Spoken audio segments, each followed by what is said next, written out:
say, can you see by the dawn's early light what so proudly we hailed at the twilight's last gleaming, whose broad stripes and bright stars through the perilous fight o'er the ramparts we watched were so gallantly streaming, and the rockets' red glare, the bombs bursting in air, gave proof through the night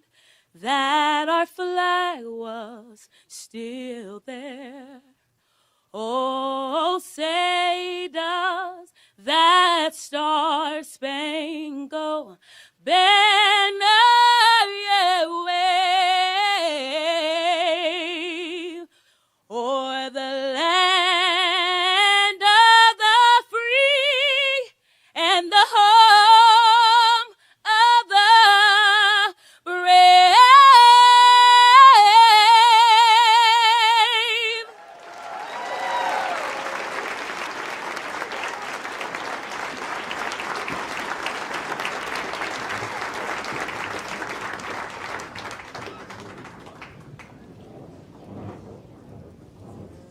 I pledge allegiance to the flag of the United States of America and to the republic for which it stands, one nation under God, indivisible, with liberty and justice for all.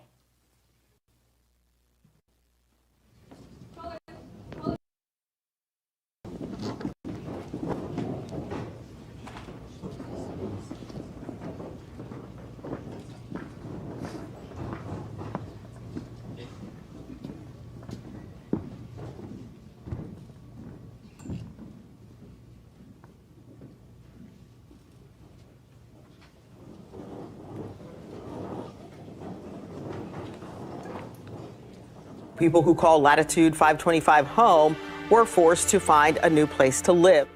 On Christmas morning, 2022, I had to leave my home apartment 1206, Latitude 525, because everything had just froze up, the pipes. People were scared. It became a human crisis. We're talking about parents, seniors, children who were displaced.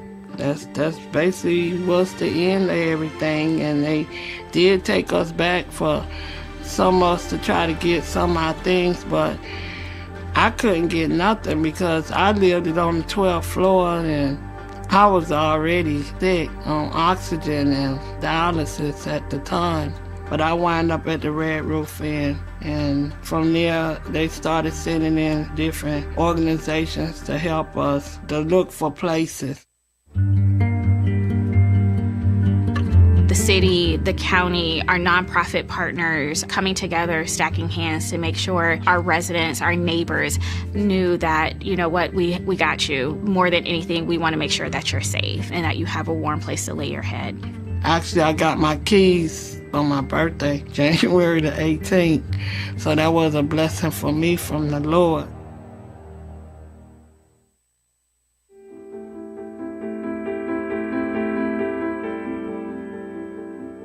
When the government shut down last fall and the SNAP benefits were suspended and nobody knew for how long, we saw fear. People were scared.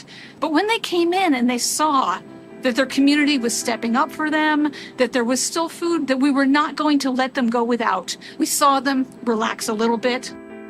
Somebody called me once and said, what do you need if SNAP shuts down? I said, $55 million a month. Government stepped up. The city stepped up with over $535,000. The county stepped up with $500,000. That led to the state stepping up as well.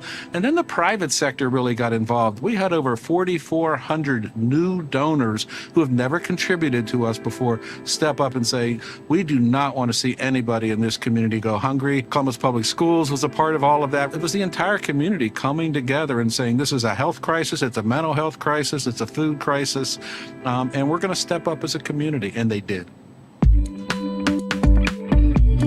Make Me Happy opened on the South Side in 2014. We love it here. We are super ingrained in the community, and I think the community and the neighborhood really embraced us. Anywhere I take up space, I want to be a good steward. I spend a significant amount of time picking up trash in the neighborhood, talking to the folks who frequent Parsons Avenue, and I knew that we had something very special, but we needed some guidance and some support. It's a strategic effort to improve public safety, fuel economic prosperity, and promote quality of life along certain key corridors. To me, clean and safe corridors is supporting neighborhoods, and it's not just financial support, it is also people and energy support. We meet quarterly with people from the city, even the police department. It is a coordinated effort. One of Chief Bryant's main priorities is community interactions, really truly listening to the community to see what their problems are and really looking for ways to work through those problems together. We're going to continue to see reductions in violent crime. Communities are going to continue to see a lot of officers addressing the problems that are community driven in their areas, and hopefully that will continue making quality of life better in their neighborhoods. Because of the great work of Deputy Chief Sagal and the Division of Police, we have matched the lowest level homicides in over 20 years. At the end of the day, the goal is to make these areas and these communities better, safer, cleaner for everyone involved.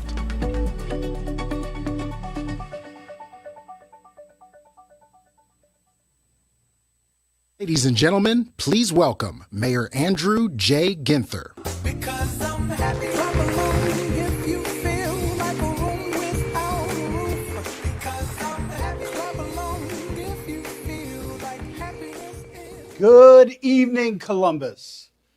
Thank you all for joining us tonight. Before we begin, let's give another round of applause to the young people who got this evening started. The Harmony Project's Student Arts Program, Demisha Marshall, the Fort Hayes Air Force Junior ROTC Color Guard, and Michael Thompson. Just amazing young people who really represent the best and the brightest, the future of our city. I also want to thank the many elected officials from the city, the county, and the region for being here, along with our city employees, community partners, labor and faith leaders, and neighborhood advocates. Thank you for taking the time to show up, sit in community, and talk about the future of the city we all call home. Welcome to the 2026 State of the City. We're here at the home of the Harmony Project, and we chose this location tonight for a reason. This space is a physical manifestation of public-private collaboration. It's a testament to what happens when we invest in connection, not just revitalization. Tonight, as we talk about the successes we've achieved and the challenges we face, you'll notice we are sitting at round tables, not in rows of chairs. That's because we're going to face the future together, facing one another. You might have also noticed the extra place setting at your table this evening. This is a family tradition from my grandmother. She would always leave a place for one more person to join the dinner table, because you never knew who may wish to join you for some comfort and connection. Tonight, may the extra place settings at each of your tables remind you that we live in a growing and welcoming city where we share responsibility to make sure there's always room for one more. The state of our city is strong, but it's also a challenging time in America and a consequential moment for Columbus. Many of us feel anxiety and uncertainty. When our phones light up with yet another notification, it can make us want to pull away instead of pushing forward. And at the very moment we need connection most, social media has us shaking a fist instead of waving hello. Sadly, negativity gets more clicks than thoughtful conversations that respect differing opinions. As we strive to live up to the Opportunity City name, we must listen to each other, find compromises, and pursue solutions that create success for everyone. So tonight, let's face the world together here in Columbus. Our power rests in our belief in one another. When times are tough, we rely on each other as we push past the obstacles in our common path. I learned that at my own dinner table. I grew up, as you know, here in Columbus in a family that fostered brothers and sisters for well over 30 years. 47 in all, Mom had counted up, not all at the same time. Not every child who came into our home needed the same thing to succeed, but all of them needed our family's love, safety, and consistency, represented by that extra place setting. That experience taught me something fundamental about equity. Fairness doesn't require sameness. Equity is giving people what they need to thrive. That family lesson and a memorable school experience created an important intellectual and emotional foundation for me. As a little boy, I had dreams of playing in the NFL. Turns out I was a little slow. But the greatest teacher I ever had pointed me down a different path. Ruth Hale changed the course of my life. Ruth and her husband, Frank Hale Jr., were active civil rights leaders and legendary in Columbus for their impact. So it makes sense that inside her fourth grade classroom, Dr. Chapman at Brentnell Elementary School, Mrs. Hale demanded greatness, even from 10-year-olds. She regularly assigned book reports, and the one I wrote about Bobby Kennedy opened my eyes. His story of lifting up overlooked and underserved people showed me that public service really can change lives. Those lessons on equity, taught both at home and in the classroom, have remained with me through every chapter of my public service career. From challenges at the Board of Education to City Council's struggles navigating the financial crisis, to leading this city through moments of grief, unrest, and recovery. Based on what the people of Columbus have taught me, I believe we're living in the city's most consequential decade of the next century. How lucky are we that we get to lead during this most consequential time? This is the decade that will determine whether growth divides us or if we pull up another chair. The choices we make now about safety, housing, opportunity, and how we treat one another will shape Columbus for generations to come. We are a community blessed with resources. This year we had the biggest operating budget in the city's history. However, rising costs mean our dollars won't stretch as far as they used to. But that doesn't mean we won't succeed. As your mayor, I am confident we will rise to the occasion. My confidence is rooted in our people. We opened this evening with a video highlighting some of the recent obstacles we overcame together. It's a small sample of countless times the people of Columbus have met big challenges by lifting up their neighbors and refusing to give up on one another. That doesn't happen by accident. It happens because your city shows up for you and you show up for your city. When Winter Storm Fern tested our ability to deliver essential services, city crews worked around the clock to meet the moment. They cleared streets, repaired frozen water mains, responded to emergencies, and continued to collect residents' trash. We didn't do it alone.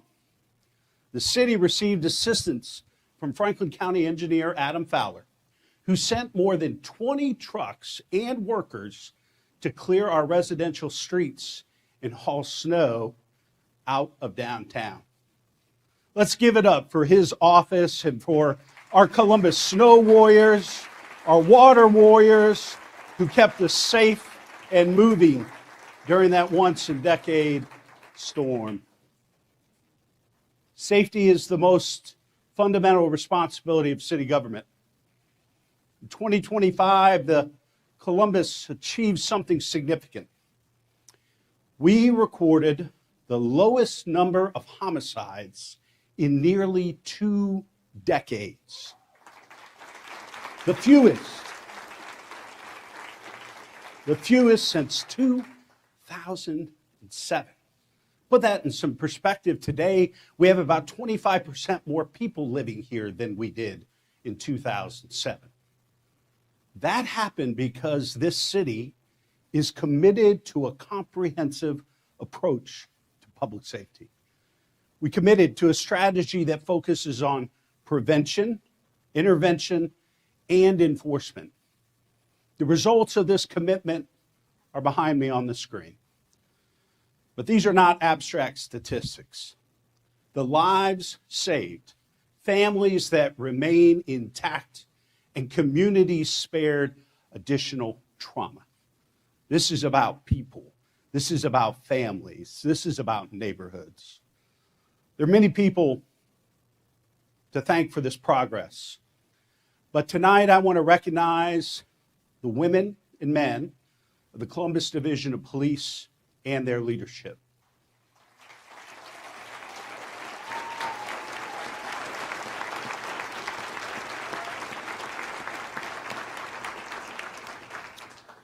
Columbus Police Chief Elaine Bryant has demonstrated what can happen when you combine a fresh perspective with an eagerness to collaborate with community and a willingness to stand by your people, as well as hold them accountable to high standards. Thank you, Chief Bryant, for your leadership and your contributions to the city.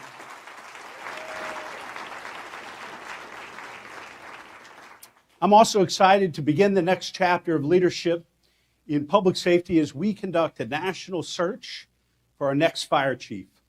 And I look forward to introducing a new chief to the community this year. Many officers will also tell you that growing community collaboration is one of the many factors helping to drive violence down and case closures up. That's why tonight I want to share with you the stories of several residents who have embraced our collective priorities and are doing the work day in and day out to make our city a safer, more prosperous place to live. First, I want you to meet Alma Diaz, founder of Alianza 614, and an advocate for West Side residents enduring hardships.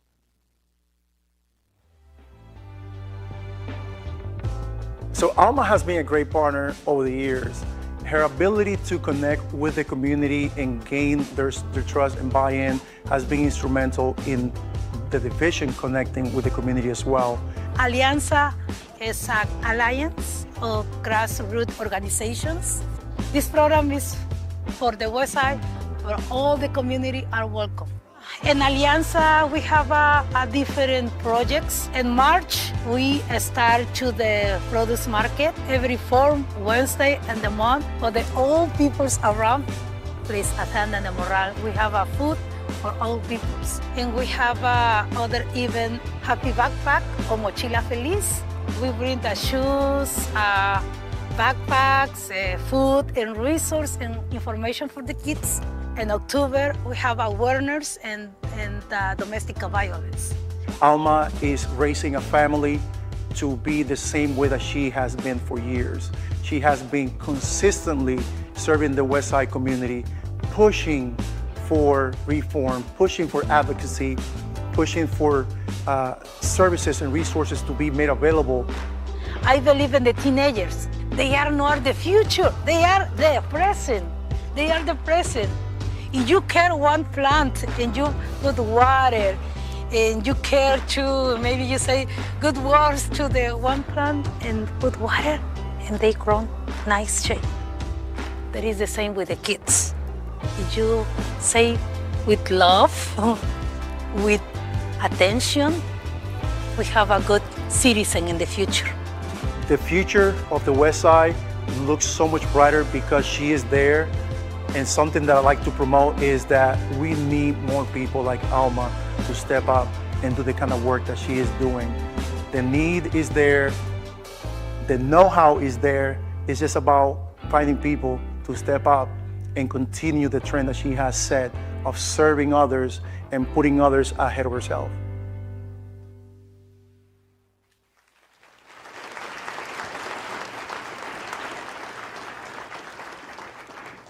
We are so grateful for Alma, her commitment to her neighbors and to our city. You know, stories like this show that real and lasting public safety is multifaceted.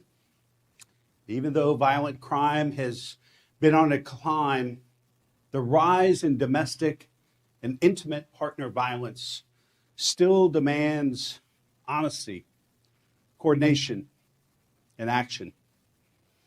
That's why last year, our Office of Violence Prevention increased its work convening our violence prevention ecosystem.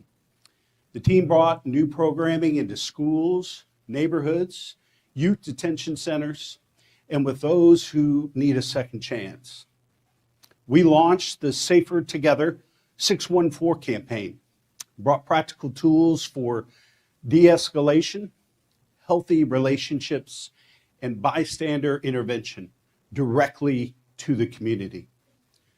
Our Columbus Violence Reduction Program offered individuals at the greatest risk of perpetuating gun violence with relationship-based interventions that sought to keep them active, safe, and out of prison.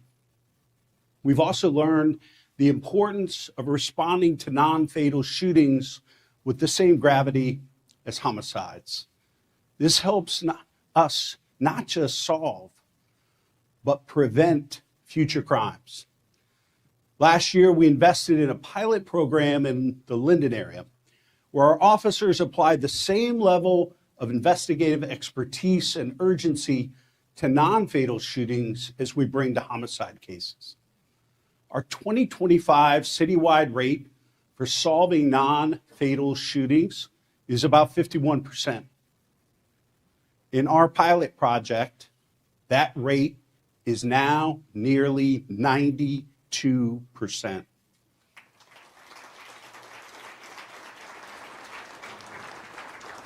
That program works. And that's why in 2026, we will expand it to an additional police zone in our city. Violence prevention is not passive. It is intentional. And when we invest with purpose, lives are saved and more young people stay at the table and build a future.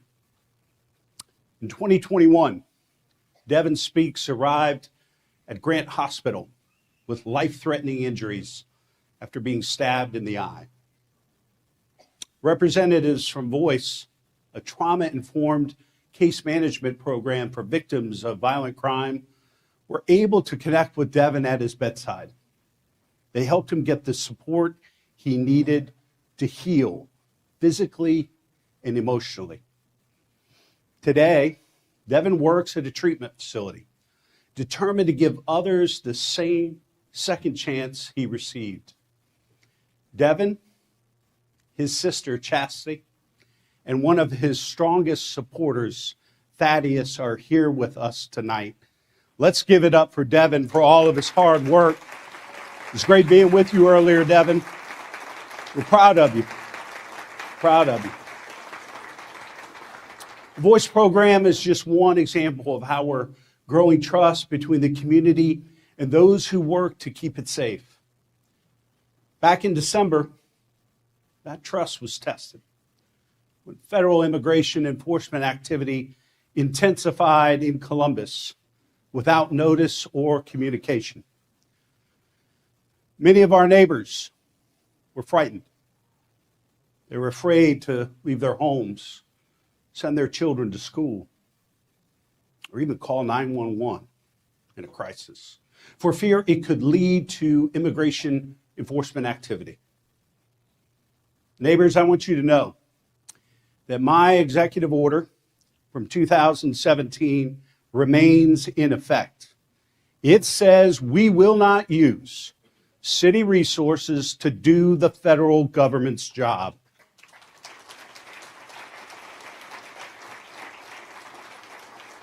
Every city employee, including police officers, firefighters, 911 call takers, are here to protect people and keep our city safe, not to act as federal immigration agents.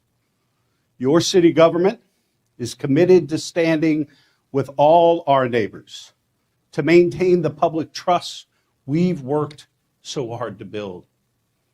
In 2026, we'll invest more than $850 million in public safety.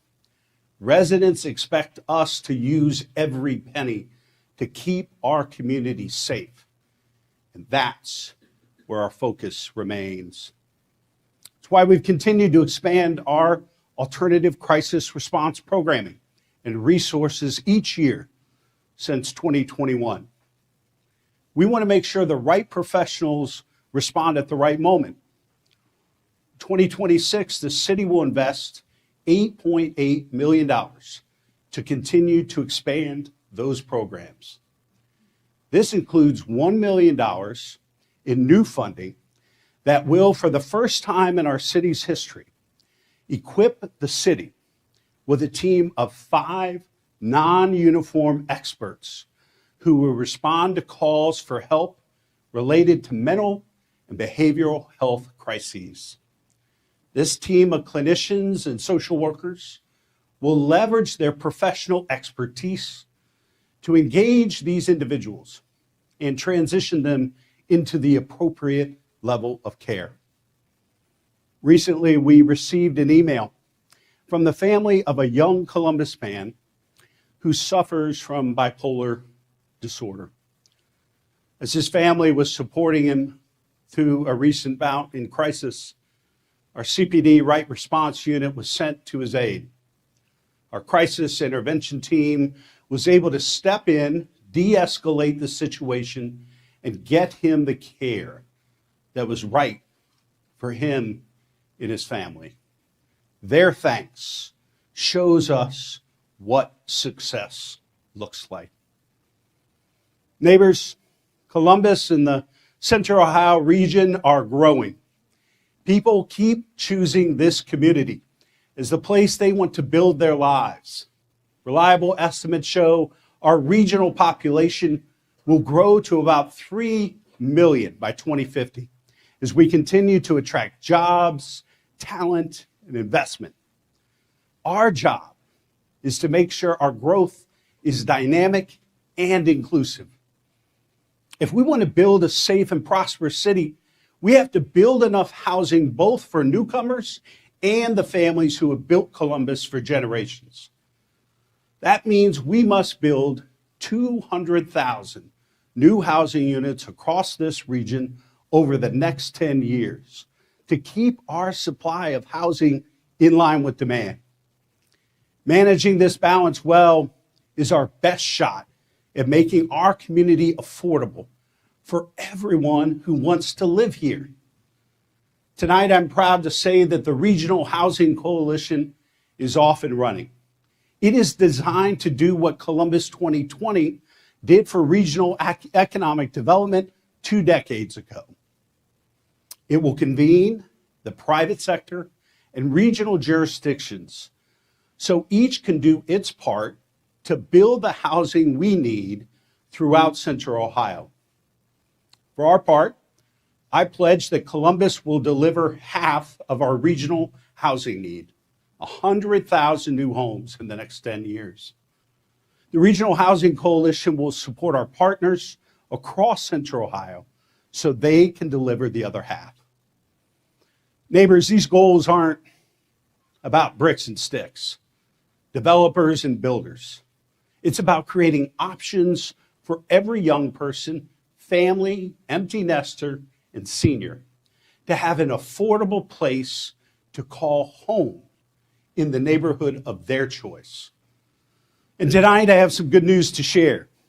Last year's housing permit data is in, and we're projecting that construction of about 9,100 new homes were authorized in 2025. That's a 50% increase over 2024 and the largest number of housing permits we've issued in 25 years.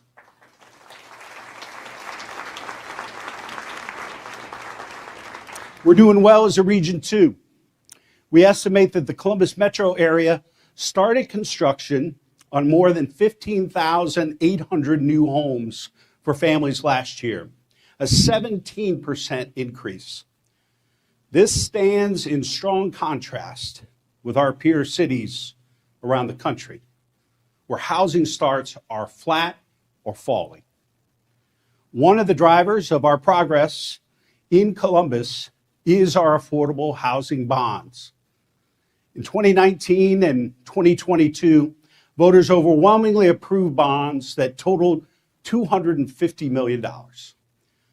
So far, we've allocated or committed more than $200 million of that total, resulting in the creation or preservation of more than 7,000 affordable homes.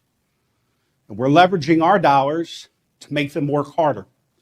Our $200 million also have unlocked nearly $1.5 billion in public and private funding to build affordable rental housing. That includes income-qualified rental units, home ownership opportunities, as well as housing for individuals who have complex needs and require additional services and support. We've also invested $7 million in emergency and critical home repairs for low-income homeowners to help them remain stably housed in their home. These repair programs have helped people like Gloria, who moved into Argyle Park in 1977. A few years ago, her 30-year-old furnace began acting up. She thought she needed to take out a loan to replace it, and it was too much on her fixed income. Instead, our Home Safe and Sound program replaced her furnace, upgraded her exterior electrical work, and patched up her front porch, all at no cost to her, because she deserved, Gloria deserved a chance to age in place in the neighborhood that she helped build. I'm incredibly grateful to say that in November, Columbus voters endorsed our progress once again by approving a third affordable housing bond package, this time for $500 million. Because of this, Columbus will make one of the largest municipal bond investments in affordable housing anywhere in America.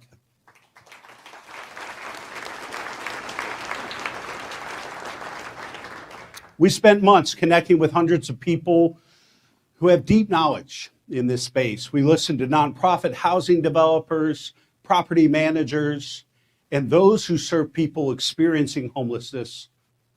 It guided us to identify the best ways to allocate these funds. Here's what we plan to do. First, we'll invest $150 million to build new affordable homes for low and middle income families. Residents of these new developments will spend no more than 30% of their income on a safe and stable place to call home.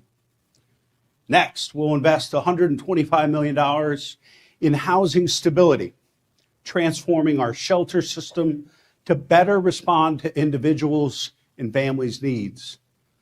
We'll build transitional and permanent supportive housing to help folks out of shelters and into a safe and stable home.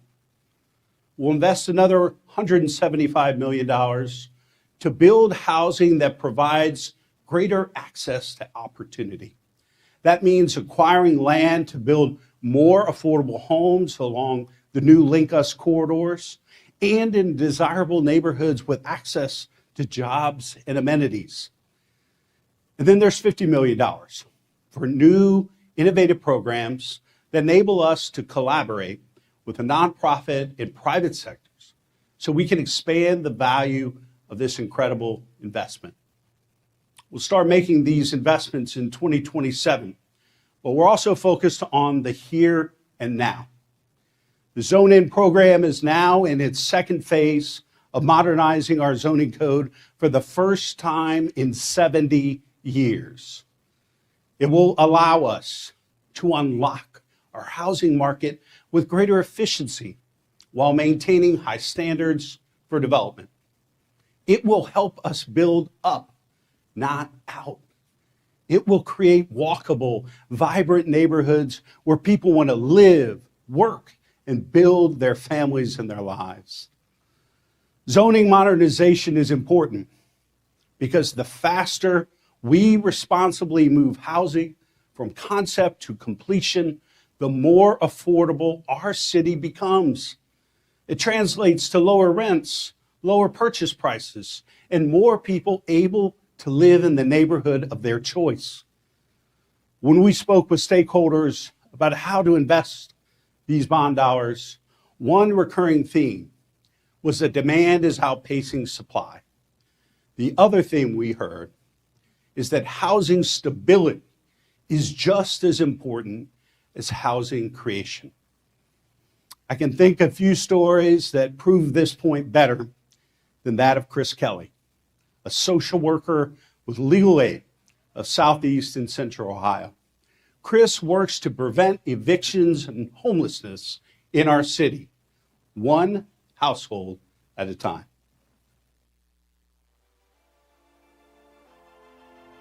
Coming to eviction court, I see our clients, I see tenants feeling guilty, feeling the burden being put on themselves of struggling to provide for their families. More often than not, they're working families. They're people just trying to make income match up to what rent is. Chris is an amazing resource at Legal Aid. He finds solutions for a lot of our cases where there's not a litigation solution, making sure they're housed even after the case is completed. I have to come from a foundation of calm and clarity to help the people who are really going through it. It's a very chaotic environment. It's hard for people to show up here at their best. I work with seniors who have been in their homes for a long time on fixed incomes, veterans. I work with working mothers who have kids in school. Housing instability is going to affect that kid's education. It's so important for every Columbus resident to have a safe and secure place. My hope for the city as far as housing is very simple. I want families to not worry if their rent is going to rise too much for them to pay. I want them to not have to worry if they're going to get a non-renewal lease on their month-to-month. I want them to not worry where their kids will go to school, or if they miss a paycheck, or they have an injury, if they get to keep their home. It's really encouraging to see that the efforts are starting to work. It takes a lot of effort and we still have a long way to go, but it's really heartening, and it's great to be a small part of that work.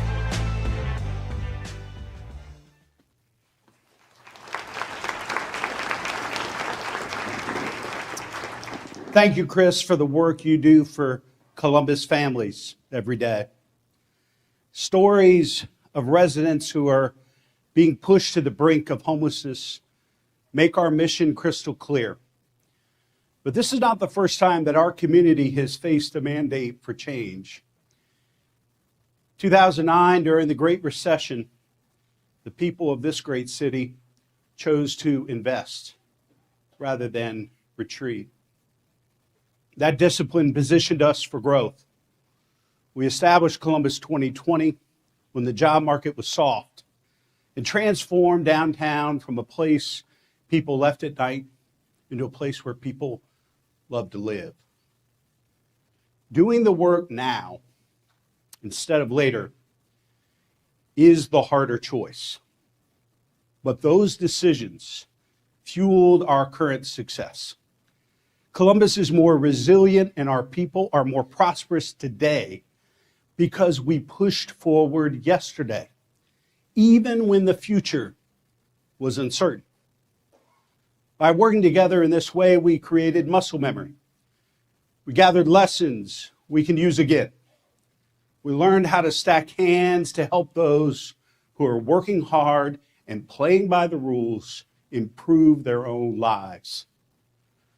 That requires us to make the same sacrifices that previous generations made for us. Earlier tonight, you got to meet Michael Thompson as he led the Pledge of Allegiance. Michael's been interning at the Rickenbacker Woods Foundation in Driving Park since 2023, and he'll soon study engineering at Bowling Green State University.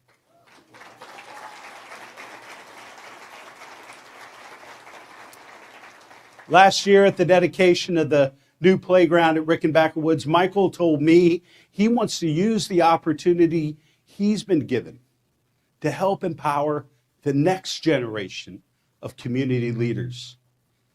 I'm proud of this incredible young man and his determination to help others. Thank you, Michael.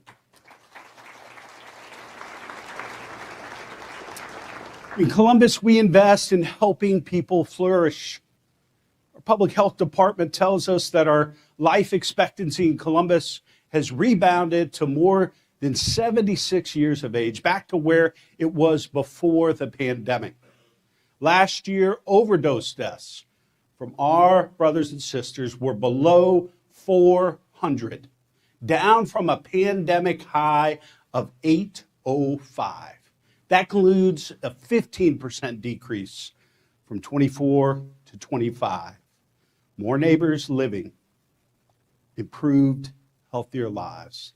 Since the city's flavored tobacco ban took effect 3 years ago, smoking rates are at an all-time low of 11.2%. And last year, Columbus Public Health partnered with Columbus City Schools, Nationwide Children's Hospital, and the Columbus Division of Fire to host our first student health fair to provide almost 1,000 immunizations to 364 students.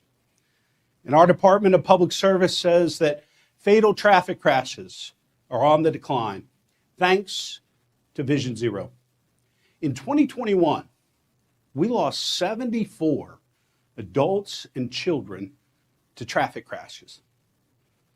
That number dropped to 48 in 2025. Our goal is to get this number to zero by 2035 and keep it there. To help people get ahead in 2025, we sponsor job training as well as reentry programs that help people returning from incarceration rebuild their lives. We invested more than $28 million in youth programs, providing nearly 70,000 opportunities for young people to access job training, learning support, recreation, and safe places to belong. In 2024, we announced our Economic Mobility Accelerator Program, which offers residents a $500 monthly stipend to use at their discretion while they complete job training to advance their careers. Tonight, I want to introduce you to Lorenzo Brett, who is helping those accelerators move into high gear.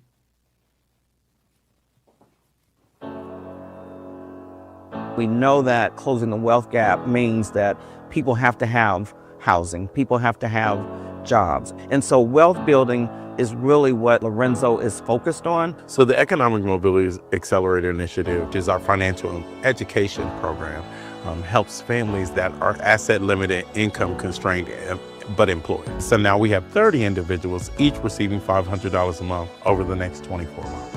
It's been instrumental in helping some of these people just stay afloat. Or we had a family who's the father of the family got into a car accident, and so he lost income for a couple months, and the wife sort of struggled. But with that extra $500, it allowed them to stay afloat. It assisted them with catching up on their bills. It's probably the best program that the city and the mayor's office has put on so far. So I appreciate being able to help families in our area. I started at the Urban League as a child in their summer youth program working for Sam Gresham. I mean, I wouldn't be where I am today without a lot of the things that I learned working in summer youth. They helped me, they helped my family, and so I love to give back to everyone because of that. So what Lorenzo brings to the table is authenticity. He accepts people where they're at when they come into the door, no matter what their circumstances are. And that's the kind of individual that if you're going to do this work here at the Columbus Urban League, you have to be able to be your authentic self, but also be able to accept people where they come from and where they're at. This isn't about me. This is about the people that we serve, the people that we can help. We want to make sure that we're taking care of our community and we're closing the wealth gap. These are things that people didn't know about. So incorporating Journey to Wealth and the Economic Mobility Accelerator Initiative was just a no-brainer.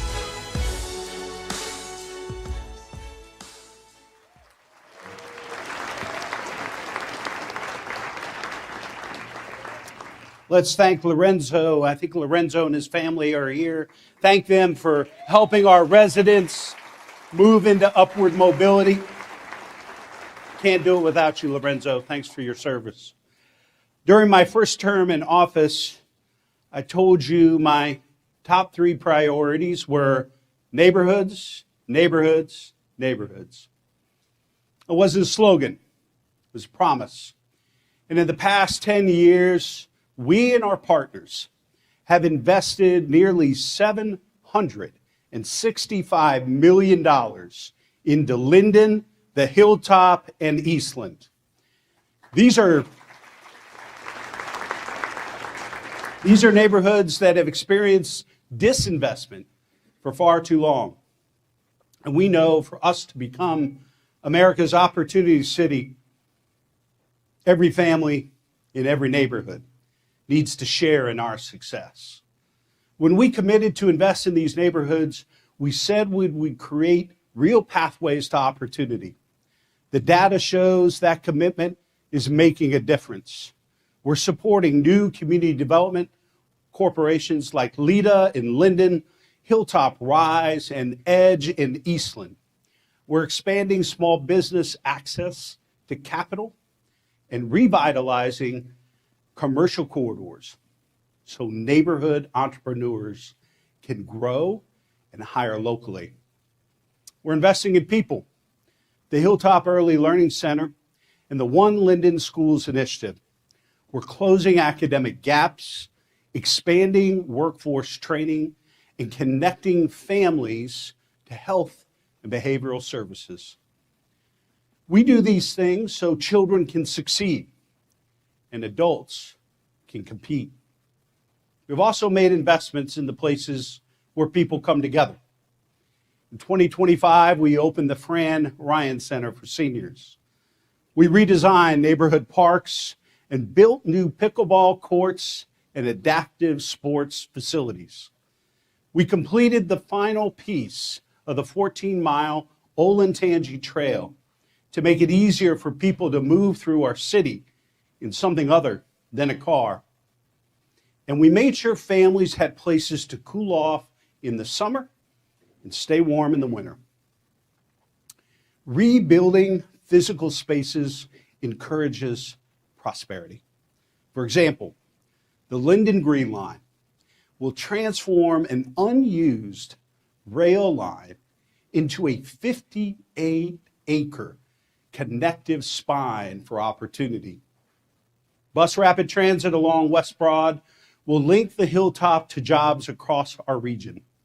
And in Eastland, the new Prosperity Center will bring healthcare, workforce support, and neighborhood services under one roof. Because when we invest in places where people belong, our streets, corridors, and neighborhoods are stronger for it. Through the Clean and Safe Corridors program introduced last year, we're connecting with businesses and community stakeholders to identify ways to make our streets and sidewalks visibly cleaner and our neighborhoods safer.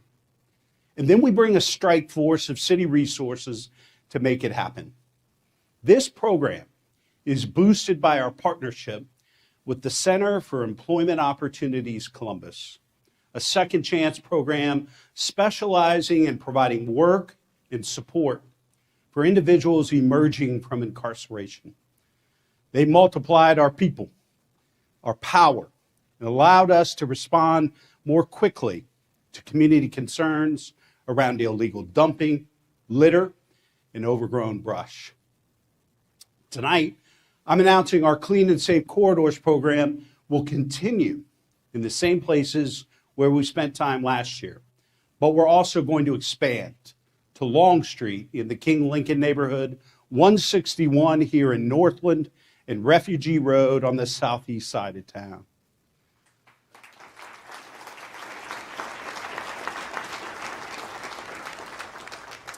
These investments will be tailored to the community needs. So in the King Lincoln neighborhood, based on what we've heard from the residents and business owners, we'll focus heavily on small business grant support. And on 161 and Refugee Road, we will pair core services with storefront stabilization and safety improvements. This program shows how we can be intentional about equitable opportunity here in our city. That started shortly after I took office, when I appointed the most diverse cabinet in the city's history to help drive my agenda forward. And then we made a deliberate decision to elevate diversity, equity, and inclusion into the mayor's office. When I became your mayor, about 8.4% of city contracting funding went to minority and woman-owned businesses. Thanks to the great work of our Office of Diversity and Inclusion, in 2024, that number was 19.1%.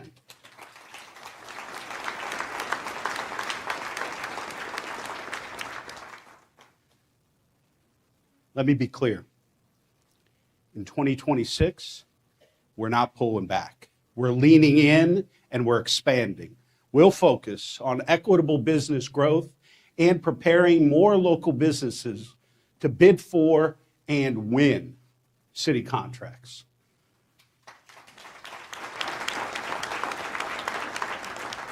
We'll concentrate on strategic innovation, pushing every city department to advance sustainability and equitable opportunity.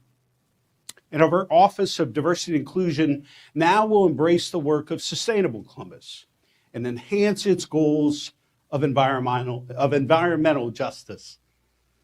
Another one of my first decisions as mayor was to create the Columbus Women's Commission, along with my brilliant wife, Shannon.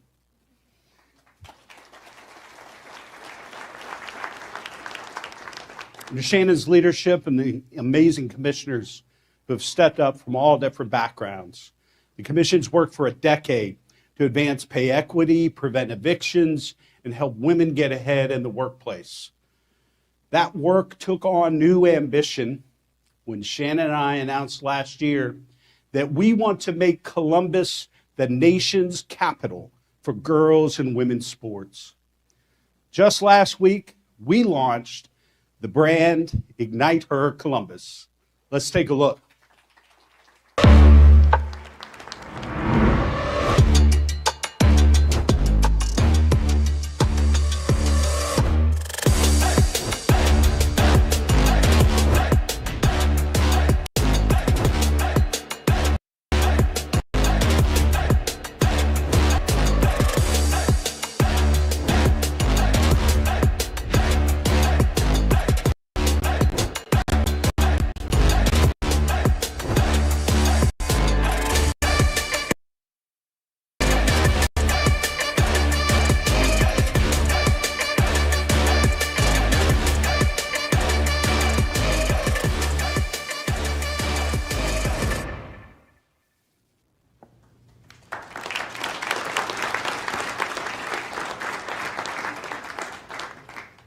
Igniter Columbus is rooted in the belief that sports teaches courage, resilience, and leadership.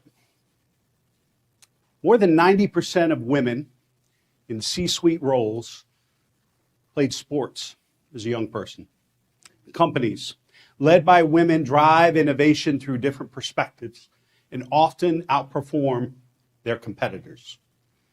Ignite Her Columbus seeks to create a pipeline of female athletes who take their lessons from the field and the court and the pitch to careers as entrepreneurs, executives, and civic leaders. 2 weeks ago, reporting from ESPN revealed that Columbus is vying to be the home of a new National Women's Soccer League team. Neighbors, this is a competition we can win. Our commitment to our Columbus crew, Columbus Fury, and Blue Jackets proves that Columbus fandoms are massive. And we set the stage for greatness by successfully hosting championships in women's soccer, golf, basketball, hockey, gymnastics, softball, and more. I passionately support our bid because I want professional women's sports to shine just as brightly as professional men's teams in our city.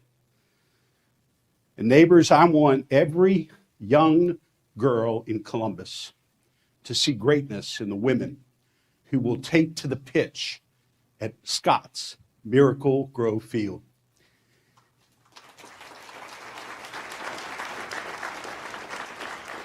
It will encourage them, light a fire in them, like it has for my little girl, to lead on the field, in the classroom, and in the boardroom, and in our community, well beyond their playing days. I'd like to invite Jessica Brovey, an 8th grader and basketball player at KIPP Columbus, to describe for us what our investment can mean for the women and girls of our city. Come on forward. Welcome, Jessica.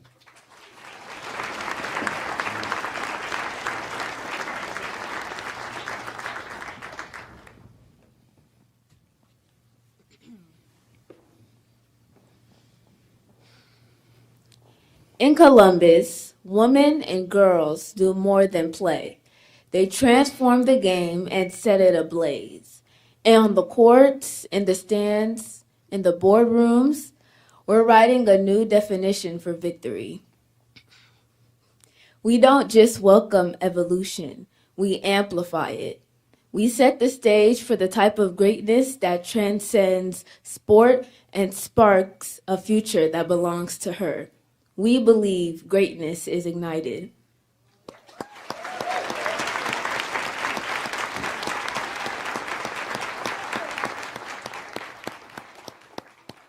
Thanks, Jessica. We can't wait to see what the future holds for you on and off the court.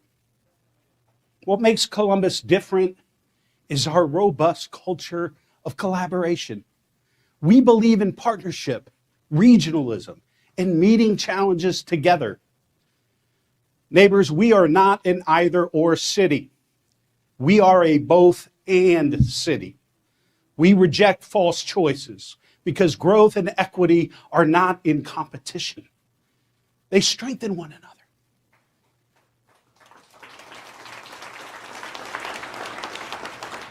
In Columbus, we know investing in core services while striving for an equitable future can be done simultaneously. We can invest in our police and pursue reform at the same time. We can grow our economy while conserving the environment.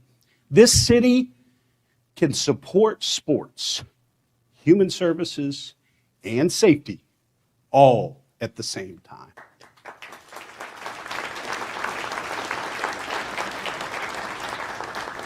Earlier tonight, we asked our in-person and virtual guests about the places where we need to invest in order to foster prosperity for the coming century. I believe we can pursue all of these priorities if we adopt a mindset focused on growth, not scarcity. Together, we can create the city we all envision, because Columbus is a city worth working for.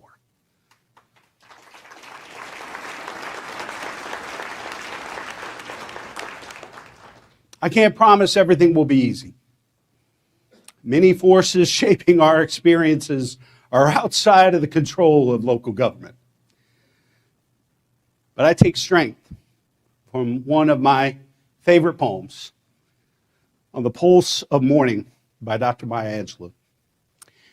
She reminds us that persistence and faith are not optional. They are required. She writes, "But today the rock cries out to us, clearly, forcefully, come, you may stand upon my back and face your distant destiny, but seek no haven in my shadow." Here in Columbus, our power is in our belief in one another.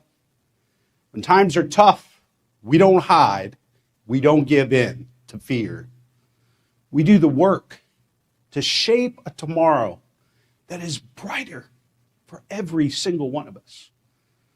In 2026, we will continue to drive down violent crime and expand violence prevention and intervention. We will implement housing investments at scale, strengthen neighborhoods, and reform zoning. And we will invest to protect safety and stability. Our programs are interwoven. Clean and safe corridors, Link Us, Zone In, Vision Zero, affordable housing bonds, and infrastructure growth are pieces of a larger vision. It's a vision that fosters equity and prosperity for every resident in every neighborhood. This is the Columbus we are building. This decade will not define itself. We will define it with the discipline and compassion that will become our legacy. Years from now, when people ask how Columbus became America's opportunity city, the answer will be simple. We made deliberate choices.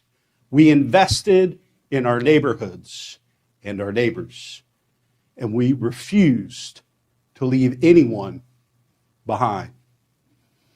The future of Columbus is not something that happens to us. It is something we build together, and it starts now. Thank you for believing in this city. Thank you for believing in one another, and thank you for doing the work together. God bless Columbus, and God bless the United States of America.